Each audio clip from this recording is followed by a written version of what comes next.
Welcome to Driving for Dollars Mastery, the best, fastest, and easiest way to find and turn wholesale properties for huge profits. We'll provide you with the tried and true strategies that are guaranteed to help you build your own business by recognizing distressed properties, all from the comfort of your own vehicle. So buckle up and let's get ready to ride with your host, Zack Boothe.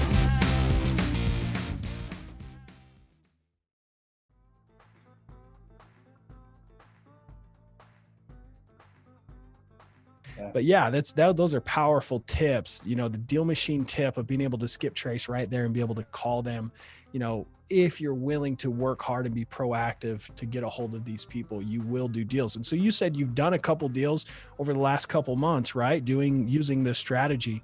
Do you mind sharing with us what kind of results you've gotten from that? Do you want some numbers? I would love some numbers, whatever you want to share. Yeah. There was a neighborhood that I was actually targeting to buy rentals. Don't know if I want to do that yet or not, but regardless, it was a neighborhood I like. I got a phone call from that neighborhood from a gentleman whose mother had passed away. It was her house, and he had his own house. He didn't want both houses. The house wasn't even in that bad of a shape, but he was kind of a guy who it needed work, and he started a lot of different projects. There were code violations from the city on it that he was getting, they were pressuring him, but he would start a project and not finish it. He had half the materials there, and just really couldn't get it together. He even admitted, I get distracted. So, but ultimately didn't want the house, didn't want to finish it. I ended up buying that house from him for $57,000. I had intended on renovating that house myself because, again, it didn't need a whole lot. But I had another investor call me out of the blue, asked me if I had any houses for sale, and I said, I got this one for sale. I'll sell it to you for $95. And he went and looked at it, said, "Yep, I'll buy it for $95," and that was it. It was that easy. I didn't touch the house other than walk through it twice. Wow! Sign so my name. $50,000. Yep. Wow. So just so I understand, you drove through that neighborhood because you liked it for potential rentals down the road. And then you sent postcard to the properties that you found that looked like they had deferred maintenance and that kind of stuff. Correct. Do you know roughly how many addresses you added in that neighborhood? In that particular neighborhood, I was just kind of, let's see, in that neighborhood, probably 30. Okay, so that's bonkers. So 30 addresses, you get one solid lead and make 50 grand. I mean, you didn't even spend you didn't even spend $15 in marketing. No, that was a good one. Yeah. that is some returns, man. That is crazy profits. So you made $50,000 on that deal, turning it around and immediately selling it. No construction needed. You did close on that one.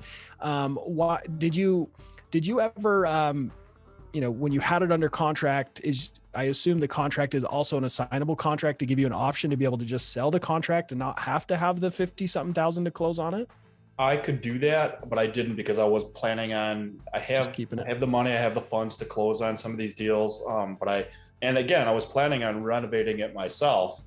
But the opportunity came up. So I did, to answer your question, I think what you're getting at is, could I have wholesaled that? Yes, I could have wholesaled it. I could have put the and/or signs on there and easily have wholesaled that. It was a vacant property. The owner probably would have wanted to be there when I was parading through wholesale buyers because he was that kind of a guy. Yeah. But I don't think he would have minded. I think I could have wholesaled that one if I wanted to. That's awesome.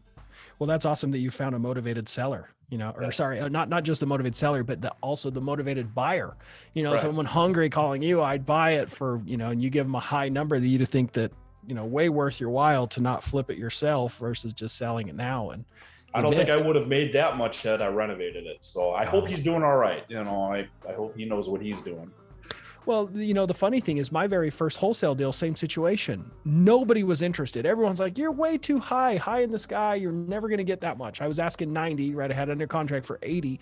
The sellers were intelligent, educated investors. They knew that it was somewhat of a discount, but they're like, if you'd buy it for this much, we'll let you. So I blasted out. I had one person interested because he had 1031 tax exchange.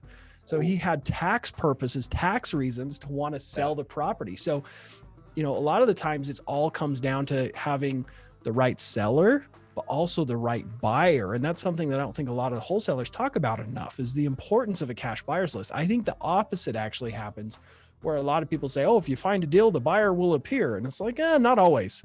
This situation, it kind of did. But what's very important is we build a good cash buyer's list and people know that we do deals. That buyer would have never showed up to you if he didn't know that you're the guy that produces deals already, right?